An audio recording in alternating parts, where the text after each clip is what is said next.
అండి. మా బాబు ఉదయ్ కిరణ్ 67 ర్యాంకు.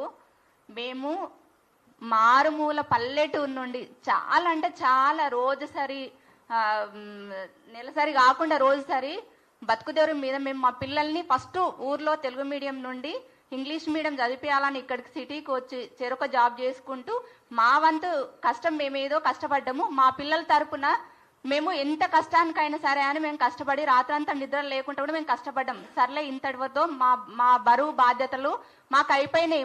మా కష్టాలు అనేది మా వరకే అనుకున్నాం. కానీ మా పిల్లలు వచ్చేసి ఇప్పటి వరకు 3 దసరాల నుండి మా బాబు ఒక్కరోజు కూడా మాతో స్టే చేయలేడండి. అంత కష్టపడ్డాడు. డే అండ్ నైట్ బాబు తిన్నాడా పడుకున్నాడా ఇదే టెన్షన్ మాకు. వాళ్ళు ఒక గోల్ అనుకున్నారంటే ఆ గోల్ సాధించాలని ఎన్ని నిద్రలేని రాత్రులు గడిపారో, ఎంత ఉపవాసాలు ఉన్నారో, ఎంత కష్టపడ్డారో అది మాకు కళ్ళ నిండా మేము వీడియో కాల్ చేసి మేము చూసినాం. ఒక్కొక్క రోజు 2కి 3కి రేపు ఎగ్జామ్ అనగా ఇంకా అదేంటి కోచింగ్ సెంటర్లో అశోక్ నగర్ లో ఉన్నప్పుడు కూడా చాలా చాలా రాజకీయాల తరపున ఇది పెట్టొద్దనో చేయొద్దనో వగేర ఏదైనా వైరల్స్ కావచ్చు. కానీ దాని ప్రభావం కూడా పిల్లల మీద చదువుకోకుండా డిస్టర్బెన్స్ అయింది. అయినా కూడా కోచింగ్ సెంటర్ల నుండి మా బాబు బయటకు రాలేడు. తన జీవితం ఏంది, తన పట్టుదల ఏంది, తన కృషి ఏంది అని తను మాత్రం స్ట్రాంగ్ గా ఉన్నాడు. అన్ని డిస్టర్బెన్స్ మధ్యన ప్రిలిమ్స్ ఒకసారి మీరు పెట్టిన తర్వాత గత ప్రభుత్వము ముందు ప్రభుత్వం పెట్టిన తర్వాత కూడా దానికి ప్రిలిమ్స్ లో ఏదో జరిగింది, అవకతవకలు జరగాలంటే ఎవరో చేసిన పాపానికి మా పిల్లలు బలైనరు. సరే అప్పుడు కూడా పిల్లలకు అంత మెరిట్ లిస్ట్ లో వచ్చినాక కూడా వాళ్ళ మైండ్ అనేది డైవర్ట్ కాకుండా సెకండ్ ప్రిలిమ్స్ పెట్టారు. అప్పుడు క్వాలిఫై అయ్యారు. అప్పుడు తమ్ము లేదన్నారు. అంతా ఎవరి మిస్టేక్స్, పిల్లల మిస్టేక్స్ కాదు కదా. అది కూడా తన్నుకొని బయటపడ్డారు. 3rd ప్రిలిమ్స్ కు క్వాలిఫై అయినారు. మెయిన్స్ రాశారు. మెయిన్స్ ముంగట కూడా చాలా డిస్టర్బెన్స్లు వచ్చాయి. అయినా కూడా వాళ్ళు కాన్ఫిడెన్స్ తగ్గకుండా చాలా కష్టపడి కృషితోని వాళ్ళు పట్టుదలతోని మెయిన్స్ రాశారు. మెయిన్స్ రాసినా కూడా అప్పుడు రిజల్ట్ వచ్చినప్పుడు ర్యాంక్ వచ్చినప్పుడు ఎవ్వరు ఏం మాట్లాడని వాళ్ళు తీరా ఇప్పుడు మెడికల్ అవి అన్నీ అయిపోయి తీరా జాబ్ లో జాయిన్ అయ్యే ముందు ఇలా అయింది అలా అయింది అని అపోహలు రావడము, ఒకరి మీద ఒకరు రాజకీయ పరంగా స్వార్థపరంగా రాజకీయ నాయకుల స్వార్థపరంగా ఇలాంటి ఇష్యూస్ తేవడము పిల్లల జీవితాలను అన్యాయం చేసినట్టయితే ఒక పిల్లల భవిష్యత్తు ఆలోచించండి. తల్లిదండ్రులది మాది సగం జీవితం అయిపోయింది. మా బరువు బాధ్యతలు అనేది పిల్లల జీవితాన్ని ముందు ఫ్యూచర్ లో వాళ్ళు అనేది కాన్ఫిడెన్స్ గా చదివి ర్యాంకు సాధించినప్పుడు మా బాబుని ఊరికి తీసుకెళ్లి అక్కడ ఎప్పుడో చిన్నప్పటి నుండి తీసుకొచ్చినా కానీ ఊరికి తీసుకెళ్లి రాజకీయ నాయకులు కానీ ఊర్లో ఉన్న వాళ్ళు కానీ మండల్ వాళ్ళు కానీ అందరూ మా బాబుని ఆదర్శంగా తీసుకున్నారు. ఎందుకు అంటే పలానా బాబు పలానా ఉదయ్ కిరణ్ ఇక పలానా ఆంటీ వాళ్ళ బాబు అతను అంత కష్టపడ్డాడు, వాళ్ళ అమ్మ నాన్న కష్టపడ్డారు, అట్లా చదివి కష్టపడి ఇంత ర్యాంక్ తెచ్చుకున్న బాబా అని 10th ఎగ్జామ్స్ అయిపోయిన పిల్లల్ని కూడా పిలిచి మరి వాళ్ళకు పరిచయం చేసిండ్రు. ఇలా కష్టపడండి, ఇలా చదవండి, ఇలా మార్కులు తెచ్చుకోండి, మన వ్యవస్థకు అనేది మార్చుదాము అని.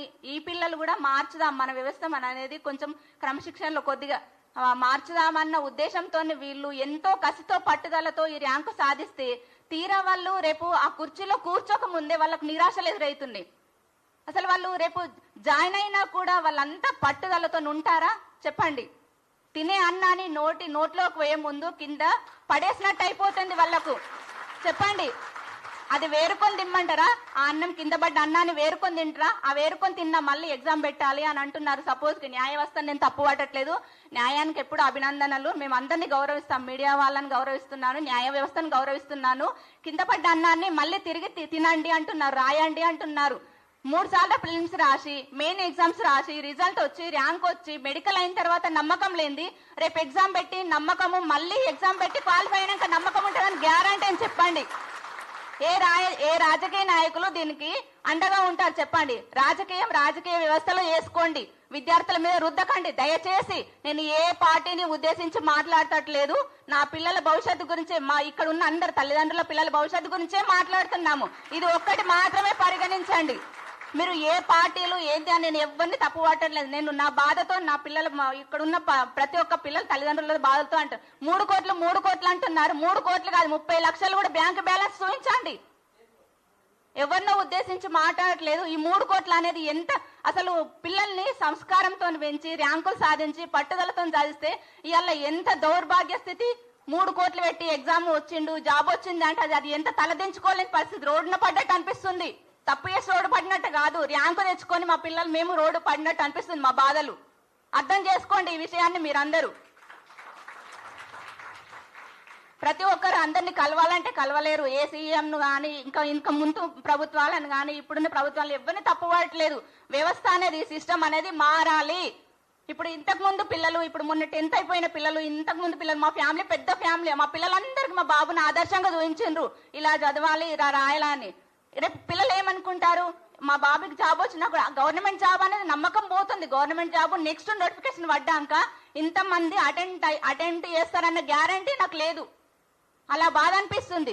ఎందుకంటే ర్యాంక్ వచ్చి మెడికల్ అయ్యి అన్నయ్య ఇంకా కూడా జాబ్ వస్తుందని గ్యారంటీ లేదు. రేపు నోటిఫికేషన్ పడ్డాక కూడా వీళ్ళు రాస్తారని గ్యారంటీ ఏముంది? వాళ్ళకి నమ్మకం ఉంటుందా? ఫిజికల్ గా వాళ్ళు స్ట్రాంగ్ ఉంటారా?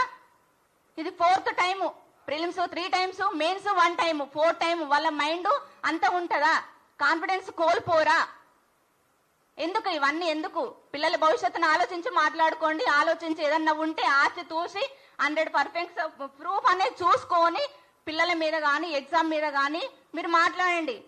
అనవసరంగా ఏదో వాళ్ళు వీళ్ళు నలుగురు కూర్చొని ముచ్చట పెట్టుకున్నట్టుగా నిందలేయకండి. 3 కోట్లు అని నింద భరించలేకపోతున్నాం.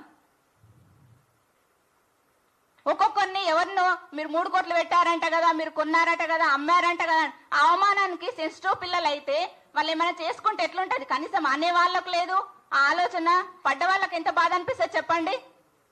కొంచెం చూసుకొని మాట్లాడండి. పిల్లల భవిష్యత్తు గురించి ఈ విషయం అనేది రేపు ముందు తరానికి ఇలాంటి పిల్లల్ని తయారు చేయాలంటే తయారు చేయలేరు. ఏ సాఫ్ట్వేర్ ఫీల్డ్ లో అయినా హాయిగా జాబ్ వస్తుంది అనుకుంటారు. గవర్నమెంట్ ఎంప్లాయీస్ ని ఎవరు తీర్చిదిద్దలేరు. ఇంత కాన్ఫిడెన్స్ తగ్గిపోతుంది, పిల్లల్లో తగ్గిపోతుంది, తల్లిదండ్రులకు తగ్గిపోతుంది. అందరికీ థ్యాంక్స్. దయచేసి ఏమన్నా తప్పుగా మాట్లాడి ఉంటే క్షమించండి. ఇది వచ్చింది మాలో బాధ, ఆవేదన తప్ప ఇంకా వేరే ఎవరిని ఉద్దేశించి కాదు.